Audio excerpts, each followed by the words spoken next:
Get her out now. She doesn't belong here. The store manager's voice cut through the luxury boutique like a knife. Security guards grabbed the elegantly dressed black woman by her arms. People like you don't belong here. The sales associate's face twisted with disgust as customers stopped and stared. This was supposed to be an ordinary shopping day, but what happened next changed everything. The black woman being dragged toward the exit didn't scream. She didn't fight. She didn't even raise her voice. Instead, she looked directly at the store manager with eyes that could cut through steel. You have no idea what you just did. 7 words that would haunt them forever. What these employees didn't know was shocking. The woman they just threw out like yesterday's trash was someone who shouldn't be messed with. The store manager who screamed at her, the sales associate who said she didn't belong, the security guards who put their hands on her, they had no idea their entire world was about to collapse. Because when you humiliate the wrong person, karma has a way of serving justice. When you judge someone by the color of their skin instead of character, the universe responds. When you forget that respect costs nothing but means everything, consequences follow. If you're ready to see what happens when karma comes knocking at full speed, make sure you subscribe. This story is about to get absolutely wild. But first, if you believe everyone deserves respect, type respect in the comments. To understand how devastating this moment was about to become, you need to know who this woman really was. Dennis Sterling, 42 years old, was the definition of self-made success. That morning, she had stepped out of her luxury Mercedes, impeccably dressed in a tailored blazer and designer heels. She was preparing to visit her newest store location for the very first time. But Dennis's journey to this moment hadn't been easy. Growing up in foster care, bouncing from home to home, she learned early that the world wouldn't hand her anything. While other kids were worrying about prom dates, Dennis was working 3 jobs just to pay for college. She stocked shelves at night, served coffee in the morning, and cleaned offices on weekends. Sleep was a luxury she couldn't afford, but giving up was never an option. Her empire started with a single thrift store that nobody else wanted. Dennis saw potential where others saw junk. She had a vision that would change everything. Fashion should be accessible, but it should also make people feel powerful, confident, beautiful. That one little thrift store became 2, then 5, then 50. Eventually, she launched Luxe Boutique, her high-end fashion line that would make her millions. But success came with a price that few people understood. Just 6 months ago, Dennis had gone through a brutal divorce. Her ex-husband couldn't handle her success, couldn't stand that she was the breadwinner. The divorce left her emotionally drained. Lately, she'd been using shopping as therapy, something that used to bring her joy. That's exactly why she was here today. This Soho location was her newest flagship store, her expansion into the luxury market she'd always dreamed of conquering. For the past 3 months, while she was in Europe closing deals, this store had been operating without her. She'd hired managers she trusted, people who were supposed to represent her values, her vision, her commitment to treating every customer with respect. The store itself was everything Dennis had envisioned. Luxe Boutique Soho was a temple to fashion, gleaming white marble floors, crystal chandeliers, and clothing displays that looked like art installations. This wasn't just a store. It was a statement, a declaration that Dennis had made it to the top of an industry. But Dennis had never met the staff running her dream store. Jennifer Walsh, the 38-year-old white store manager, had been hired through a headhunting firm. On paper, Jennifer looked perfect. Years of luxury retail experience, glowing references, a polished resume. What wasn't on that resume was Jennifer's ugly truth. She judged people by their appearance, their race, their perceived social status. To Jennifer, the store was her kingdom, and she decided who was worthy of shopping there. Then there was Brad Morrison, just 26 years old, and Jennifer's personal hire. Brad came from money, the kind of entitled rich white kid who'd never worked a real job in his life. His father had connections which got him the interview. But it was his ability to kiss up to Jennifer that got him the job. Brad genuinely believed that some people were just better than others. He had no problem making that clear to customers he deemed unworthy. The security guard, Marcus Thompson, was different. At 35, he was a former military man who just needed steady work to support his family. Marcus followed orders without question, a trait that served him well in the army. And then there was Mrs. Catherine Hamilton, a 65-year-old wealthy socialite. She spent more money in one shopping trip than most people made in a year. She was the kind of customer Jennifer and Brad worshipped. Old money, white, and willing to drop thousands without blinking. Now, here's where the story gets interesting. Dennis decided to do something she'd never done before. Visit her store incognito. She wanted to see how her employees treated customers when the boss wasn't watching. So instead of arriving in her usual power suit with an entourage of assistants, she dressed casually. Nice clothes, but nothing that screamed, "I own this place." She wanted the real experience, the authentic test of whether her staff embodied the values she'd built her company on. The moment Dennis walked through those gleaming glass doors, Jennifer's radar went off. She spotted this well-dressed black woman browsing the expensive section and immediately assumed the worst. Without saying a word, Jennifer caught Brad's eye and gave him the signal. Dennis was completely unaware of the storm brewing around her. She was genuinely shopping, running her fingers along a gorgeous silk dress, admiring the craftsmanship. She was feeling proud of what her store offered. This was supposed to be a moment of joy. That's when Brad made his move. With a fake smile plastered on his face and condescension dripping from every word, he approached Dennis. "Excuse me, miss," he said, his tone suggesting she was already in the wrong place. "I think you might be more comfortable looking at our more affordable options. We have some lovely pieces on sale in the back." Dennis felt her stomach drop. She'd heard that tone before, felt that judgment. But she stayed calm. Maybe it was a misunderstanding, so she politely declined and asked to see some of the designer pieces instead. Brad's mask slipped for just a moment. His smile became strained, his voice sharper. "Those pieces are quite expensive," he said as if explaining basic math to a child. "I'm not sure they're really what you're looking for." And that's when Mrs. Catherine Hamilton walked in. The transformation was instant and nauseating. Jennifer practically sprinted to the door, her face lighting up like Christmas morning. "Mrs. Hamilton, how wonderful to see you. Let me personally show you our newest arrivals." Brad abandoned Dennis mid-conversation, rushing over to fawn over their VIP customer. Dennis stood there watching this performance, seeing the stark difference in treatment. Mrs. Hamilton was offered champagne, a private viewing room, and undivided attention. Meanwhile, Dennis, the woman who owned every piece of clothing in that store, who paid every one of their salaries, was being treated like a potential shoplifter. The test was working better than Dennis had ever imagined. What happened next turned this shopping trip into a masterclass in discrimination. Dennis continued browsing and found herself drawn to a stunning black evening dress. The price tag read $3,000. For most people, that would be a month's rent. Dennis carefully lifted the dress from its display, admiring the intricate beadwork. As she held it up to examine the craftsmanship, Brad appeared beside her like a vulture circling prey.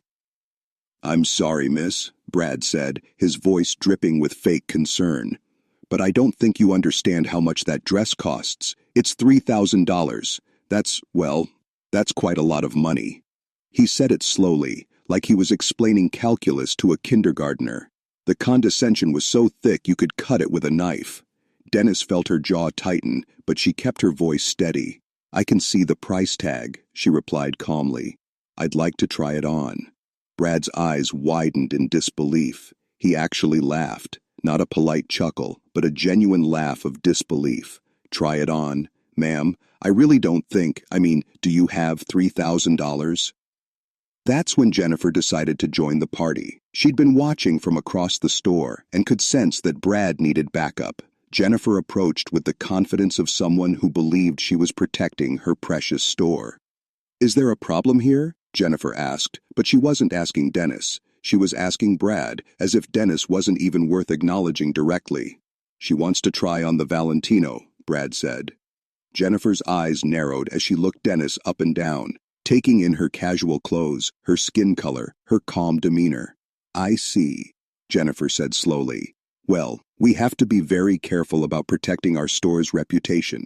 These are very expensive pieces and we can't just let anyone handle them. Let that sink in for a moment. Jennifer just said they can't let anyone handle the merchandise, but what she really meant was, they can't let people who loats. Okay, like Dennis handle it. Dennis felt something shift inside her chest. This wasn't just bad customer service anymore. This was discrimination, plain and simple. But instead of exploding, Dennis decided to test them further. She wanted to see exactly how deep this rabbit hole went. I understand you want to protect your inventory, Dennis said, her voice still calm but with an edge. Can you tell me about your store's policies regarding customer service? I'm curious about how you decide who gets to shop here. Brad and Jennifer exchanged a look. They thought they were dealing with someone trying to cause trouble. They had no idea they were talking to the person who wrote those policies. Our policies are very clear, Jennifer said with authority. We reserve the right to refuse service to anyone who doesn't meet our clientele's standards. This is a luxury boutique, not a department store. Dennis nodded slowly. Clientele standards? She repeated. And what exactly determines those standards? Well, Brad jumped in, eager to show off. Our VIP customers expect a certain atmosphere. They don't want to be shopping alongside people who might not appreciate the value of what we're offering. Dennis picked up a business card from the counter. Her own company's business card. She studied it like she'd never seen it before. Luxe Boutique, she read aloud. Founded on principles of elegance, inclusivity, and respect for all customers. She looked up at them. That's what this card says. Is that accurate? Jennifer's face flushed red. She snatched the card out of Dennis's hand. We're not hiring, she snapped, and we certainly don't hire people like, well, we have very specific requirements. People like what, Jennifer? Say what you really mean. Dennis felt her composure starting to crack. I'd like to speak with the owner, she said quietly. That's when Brad made the biggest mistake of his profession. A life. He threw back his head and laughed. The owner? Brad gasped between laughs. Lady, the owner of this company is a successful businesswoman who built this empire from nothing. She's worth millions of dollars. You think someone like that would waste her time with someone like you? The irony was suffocating. Here was Dennis, the actual owner, being told that she would never waste time with someone like herself. But Dennis wasn't done testing her employees. She pulled out her wallet and extracted a platinum credit card. The kind of card that most people never see in real life. I'd like to purchase this dress, Dennis said calmly, placing the card on the counter.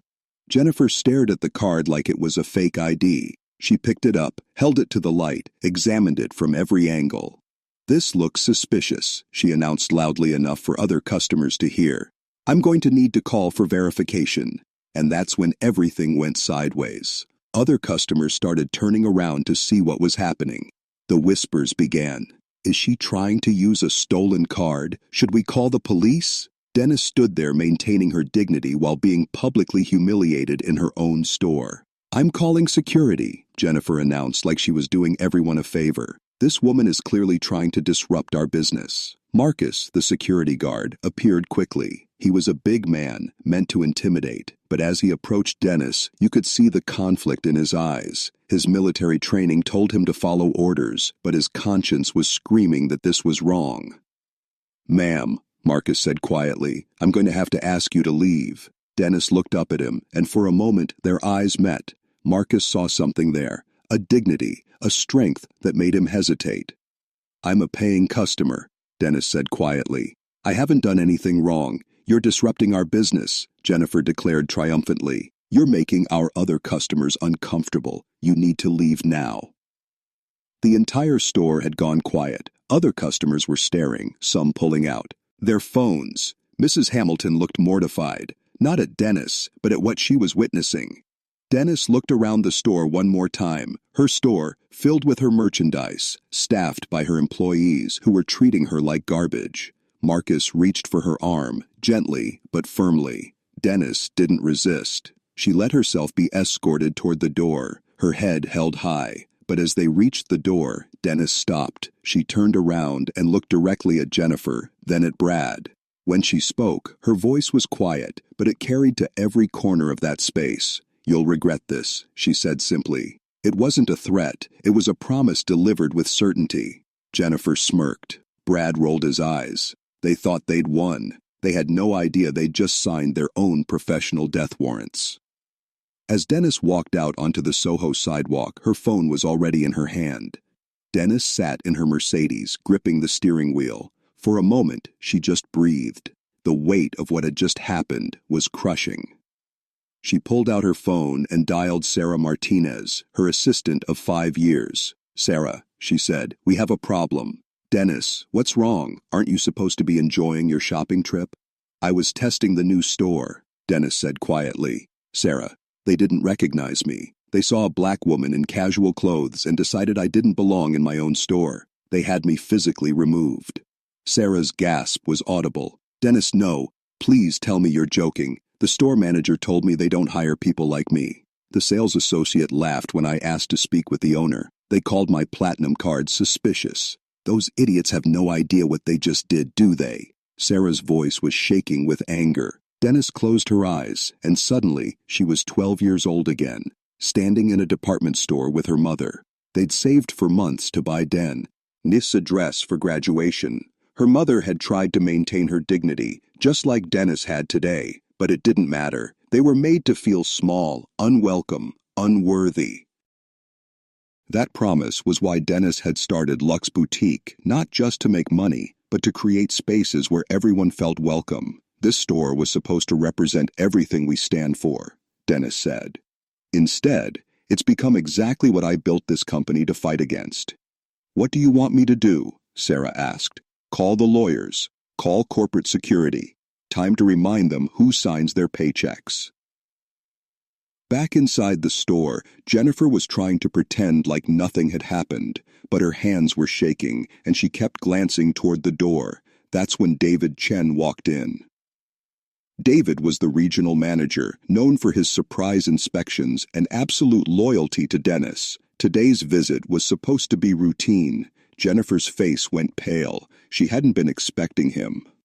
"Jennifer," David said with a professional smile, "how are things going today?" "Oh, Mr. Chen." Jennifer's voice was too bright. "What a wonderful surprise. Everything's going perfectly. We just had a minor situation, but we handled it by the book." David had been doing this job too long not to recognize panic.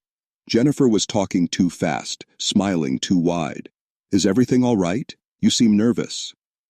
"We had a troublemaker come in earlier," Jennifer said. "Someone making our customers uncomfortable. But we removed her before she could disrupt business." "Removed her?" David's voice was getting sharper. "What exactly happened here?" Before Jennifer could answer, Mrs. Hamilton stepped forward. "Excuse me," she said quietly, "but I was here during the incident. That woman wasn't causing trouble. She was just trying to shop, and your staff treated her terribly." David looked from Jennifer to Mrs. Hamilton and back. Something was very wrong. "I want to review the security footage," he said firmly. "Right now." That's when Jennifer knew she was in trouble. The footage would show everything, but before she could respond, the store's front door opened. Dennis walked in.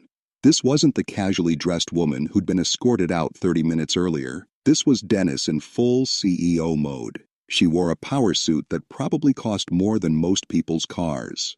Behind her walked 3 people: a lawyer with a briefcase, an assistant with a tablet, and a man in a dark suit who screamed corporate security. The entire store went silent. David's face went white. "Miss Sterling," he whispered like he was seeing a ghost. "But I thought you were—" "I was," Dennis's voice cut through the air, "until your staff threw me out of my own store." Jennifer's knees buckled. Brad's face drained of color. Marcus looked like he wanted to disappear. Dennis's voice commanded absolute attention. "Everyone stop what you're doing, now."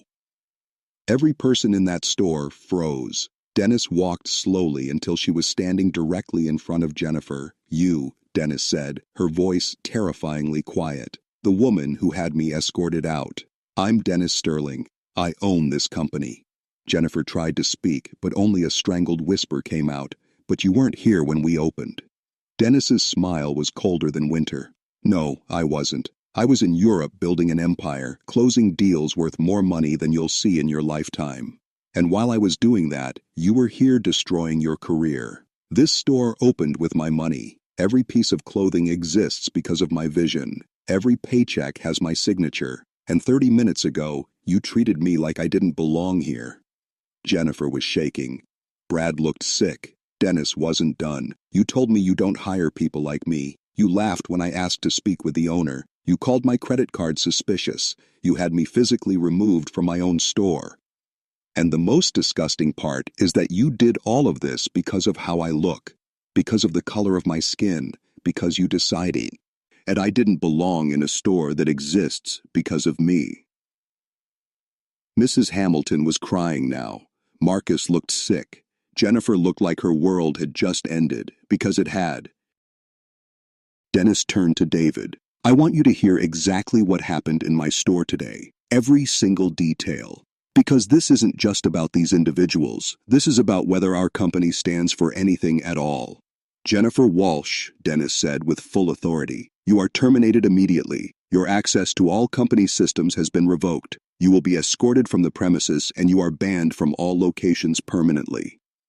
Jennifer's legs gave out. She slumped against the counter, the reality hitting her like a freight train. Brad Morrison, Dennis continued, you are also terminated immediately. Same conditions. Brad dropped to his knees. Actually dropped to his knees in the middle of the store. Please, he sobbed, please don't do this. I'm sorry. I'll do anything. The sight was uncomfortable for everyone, but Dennis looked down at him with no sympathy. Brad, the time for apologies was before you humiliated me. You made your choices, now you live with them. Then Dennis turned to Marcus, her voice softening slightly. Marcus, you were put in an impossible position today. You knew what you were doing was wrong, but you did it anyway. However, you've shown honesty about what happened. You can keep your job, but there are conditions. You will undergo immediate diversity training. You will learn to recognize when orders conflict with basic human decency. Can you commit to that? Yes, ma'am, Marcus said firmly. Absolutely. Thank you for the second chance. Don't waste it, Dennis replied. As corporate security escorted Jennifer and Brad from the store, Dennis addressed everyone remaining. I want everyone here to understand something. This company was built on the principle that every person deserves respect and dignity. Today, that principle was violated in the worst possible way. But what happened here will never happen again. Not in this store, not in any store that. It bears my name. Mrs. Hamilton stepped forward. Miss Sterling, I want to apologize for not speaking up earlier. I should have said something. The fact that you're speaking up now means something, Dennis replied.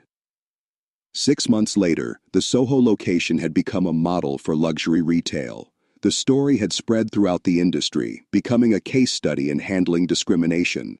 Mrs. Hamilton had become one of their best customers and biggest advocates. Marcus had completed his training and become an advocate for diversity, and Dennis continued visiting her stores unannounced, ensuring the promise she made to her mother's memory was kept. The store that had been a symbol of discrimination became a symbol of redemption, proving that when prejudice meets real consequences, change isn't just possible, it's inevitable.